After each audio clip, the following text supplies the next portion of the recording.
Pemirsa, masa kanak-kanak adalah yang paling bahagia bagi kita. Kita bisa bermain-main dengan bebas dan leluasa tanpa beban. Namun beberapa anak di Indonesia berikut ini tidak bisa merasakan hal-hal yang menyenangkan tersebut karena keadaan tertentu. Berikut 7 kisah haru anak-anak di Indonesia versi on the spot.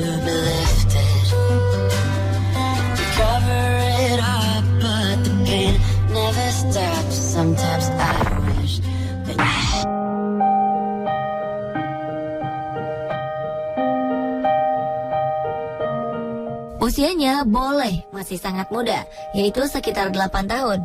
Tapi karena kondisi ekonomi yang sangat minim, Aisyah harus memikirkan kondisi ayahnya yang sedang sakit selama 2 tahun terakhir.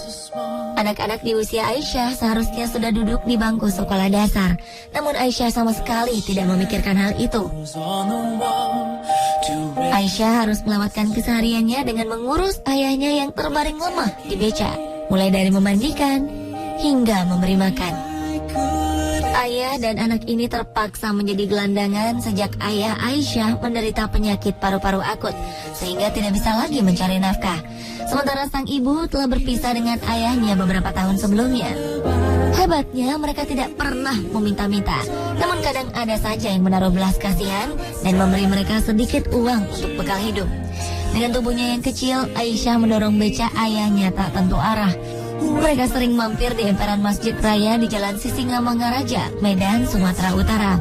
Karena ramai diberitakan media, bantuan dari pejabat kota Medan datang dan membawa ayahnya ke rumah sakit untuk mendapatkan perawatan. Aisyah pun lega karena pemerintah kota Medan berjanji membiayai pendidikan Aisyah sampai sekolah menengah atas. Kegembiraan Aisyah pun tidak dapat disembunyikan ketika dia mendapat seragam dan peralatan sekolah yang disumbangkan para warga yang simpati kepadanya.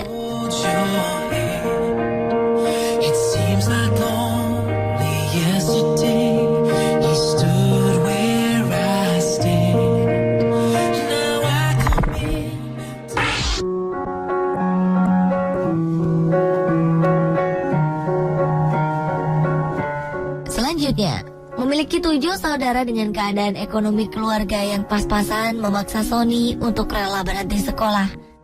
Anak ketiga dari 8 bersaudara ini memilih untuk menggembalakan bebek yang telah dipelajarinya sejak umur 5 tahun. Setiap pagi, Sony mengantarkan adik-adiknya berangkat ke sekolah.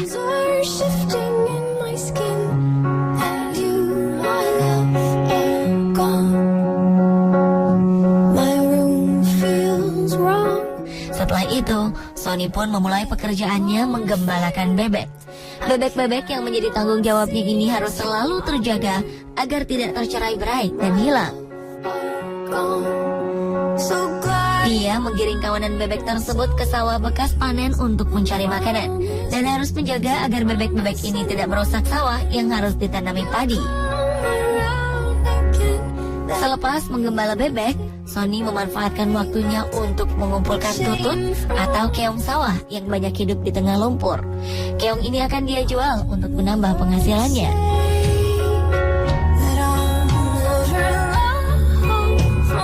Sadar akan kondisi ekonomi keluarganya yang serba kurang, Sony pun tidak pernah mengeluh.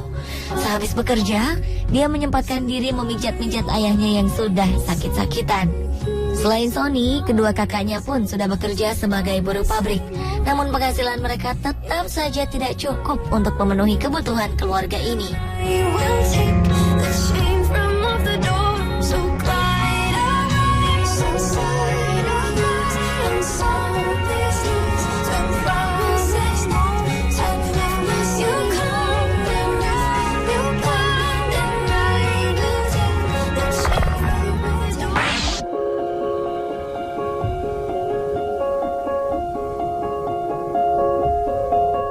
Menjadi sulung dari 5 bersaudara membuat Nanang merasa bertanggung jawab atas kehidupan keluarganya.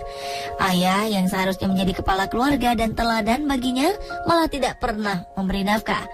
Tidak hanya itu, ibunya pun kerap menjadi korban kekerasan ayahnya.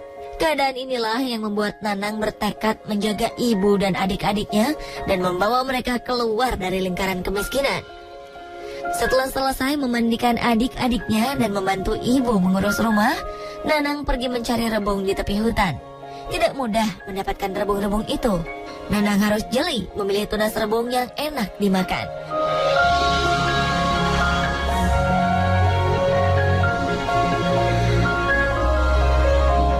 Belum lagi Nanang harus berhadapan dengan sekawanan semut merah yang biasanya bersarang di bawah rimbunan bambu.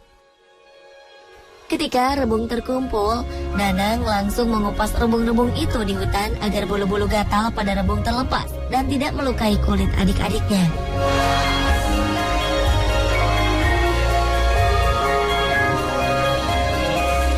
Di perjalanan pulang, Nanang menyempatkan diri mencari keong emas di tepi danau untuk menambah penghasilannya. Di danau ini juga Nanang melepaskan penat dan memakan bekal makanannya yang berupa kepala nasi sisa kemarin.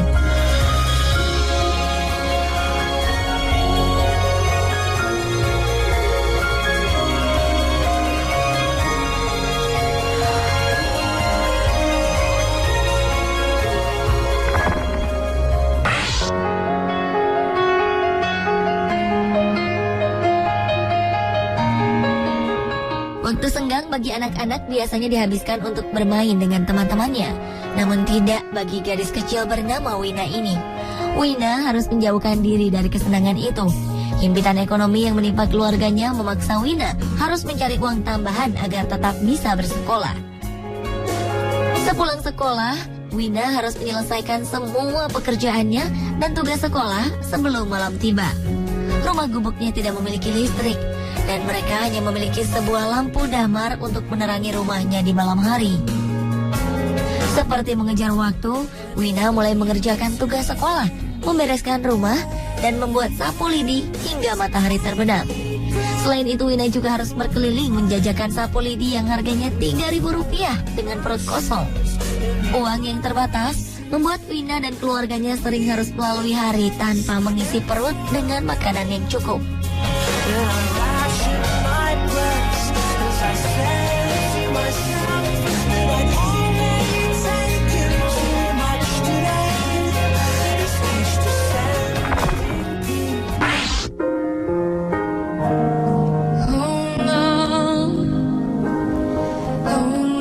Kecil-kecil cabai rawit. Ungkapan ini cocok untuk ketiga bersaudara ini. Kecil-kecil sudah menjadi tulang punggung keluarga. Setiap harinya, Suni, Lasma, dan Lasih pergi ke sawah yang berlumpur bukan untuk bermain seperti anak lainnya, melainkan mencari belut demi sesuap nasi di rumah. Sesuap nasi bukan hanya kiasan, tetapi ungkapan yang sebenarnya bagi keluarga mereka. Ayah yang sakit-sakitan di rumah membuat mereka harus membantu sang ibu bekerja mencari uang agar mereka bisa melanjutkan hidup. Berbekal air putih untuk menahan lapar dan cacing yang ditangkap dari kandang tetangga untuk umpan belut, Suni dan adik-adiknya berangkat ke sawah. Dengan instruksi dari Suni, Lasma dan Lasih pun langsung mencari sarang-sarang belut di tengah-tengah lumpur di sawah. Tangan-tangan kecil itu juga harus gesit menangkap belut-belut yang licin dan lincah itu. Selesai menangkap belut, Suni, sang kakak, menyempatkan diri mencari kayu buangan untuk bahan kerja ayah yang hanya bisa membuat sarang burung pesanan orang. Waktu bermain mereka memang terbuang dengan bekerja.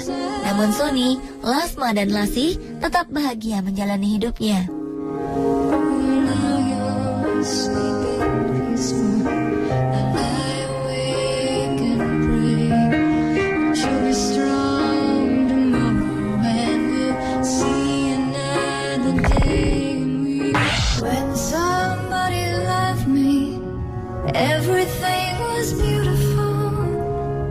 Jika mendengar kisah hidup bocah bernama Lilis ini, siapapun mungkin tidak ingin menjalani hidup seperti yang dia alami.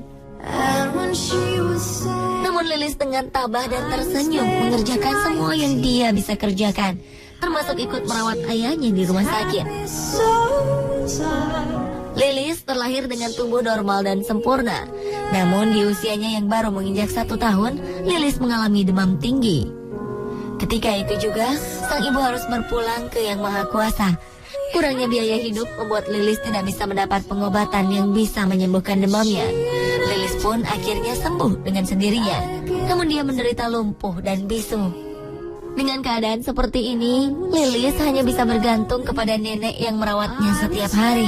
Sang ayah yang diharapkan berada di sampingnya pergi entah kemana. Keberadaan ayahnya baru diketahui ketika sang ayah tertembak polisi karena mencuri motor untuk biaya menikah lagi.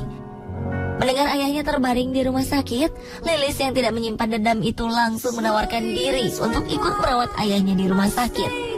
Dengan tersenyum, bocah berusia 7 tahun ini merawat ayahnya didampingi oleh neneknya. Lilis sangat senang ayah yang sudah lama ditunggunya akhirnya kembali ke sisinya.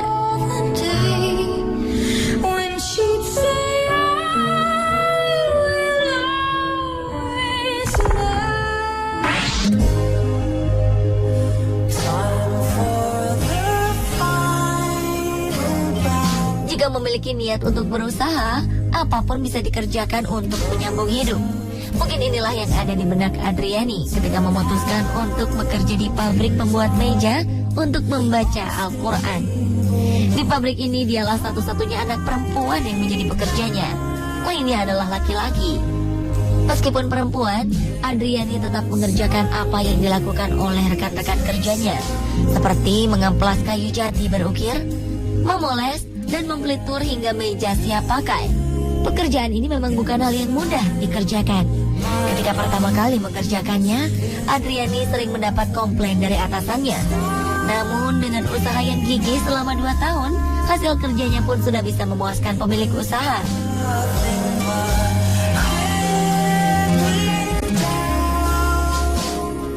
Adriani memang memiliki ayah dan ibu yang masih sehat dan kuat.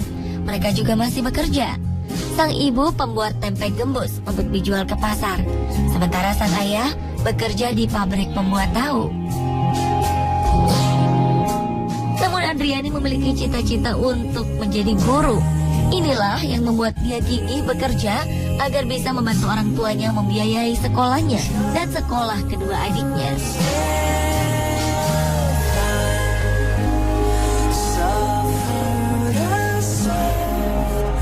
Pemirsa, itulah 7 kisah haru anak-anak di Indonesia. Semoga perjuangan mereka menjadi inspirasi Anda.